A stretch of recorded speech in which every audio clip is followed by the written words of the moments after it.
What is hypoglycemia in eating disorders? How do we prevent it?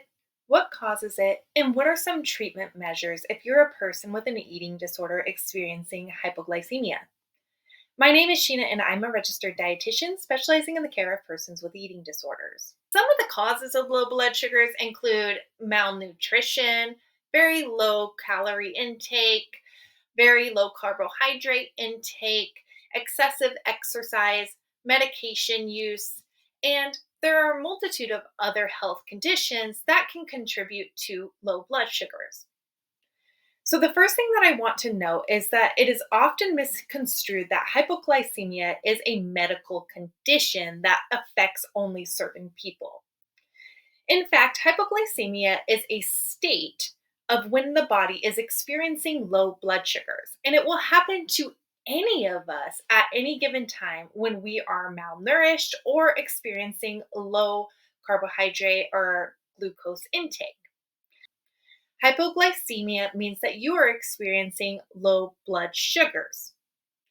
So, hypoglycemia is actually usually one of the first things that a person with an eating disorder will experience because first thing that their body is going to do is utilize all of its glucose stores and the blood sugars are going to drop.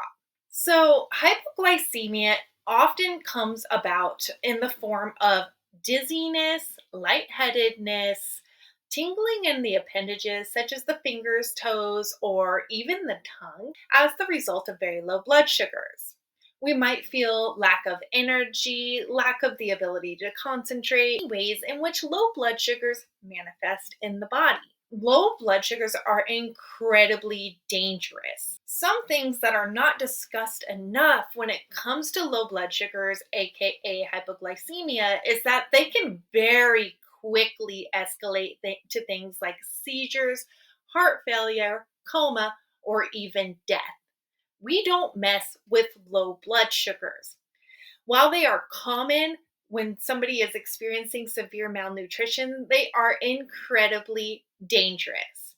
So, how do we prevent hypoglycemia when it comes to an eating disorder? The absolute best thing that we can do if we are experiencing these low blood sugars when it comes to an eating disorder, malnutrition, or starvation syndrome is prevent the hypoglycemia from ever occurring in the first place. Now, if you are a person that is experiencing an eating disorder, this may be way more difficult than it sounds. Best thing that you can do if you are a person that is experiencing an eating disorder, I cannot emphasize enough, is to follow your medically tailored meal plan that has been constructed by a registered dietitian. The meal plan is going to be a critical tool for you because it's going to be comprised of all of the nutritional components that you need in your diet, including both complex and simple carbohydrates that are going to help prevent a hypoglycemic episode. Hypoglycemia is a very immediately concerning situation, and if you're experiencing this, there's a few things that you're going to want to do. So, the first thing that you're going to want to do if you are experiencing a hypoglycemic episode is you're going to want to have something with straight sugar in it. This could include something like soda, juice, or hard candies in order to get those blood sugars up quickly. What I usually recommend is at least 8 ounces of soda or juice or 2 tablespoons of sugar or honey to try to get those blood sugars up as quickly as possible.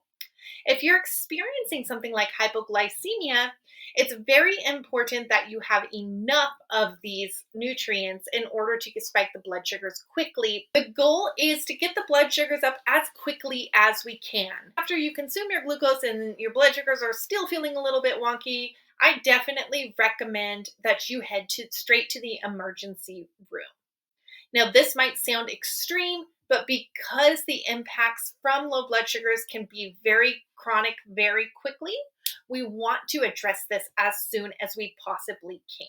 Now, one thing that is really tricky about low blood sugars is the more that we experience low blood sugars, the less our body actually responds to the experience of low blood sugars. So if you are having prolonged malnutrition, you might not even notice anymore those symptoms of low blood sugars, such as headaches, dizziness, feeling the tingling in the appendages, and so on and so forth. And that can further complicate things and make things much, much riskier. The important thing to note here is just because you are not experiencing the symptoms of low blood sugar and you know that you have been having very little intake and very little of carbohydrate intake, does not mean that you are not experiencing low blood sugars. Low blood sugar should always be taken seriously. The best method for treatment of a low blood sugar is to prevent the low blood sugars in the first place.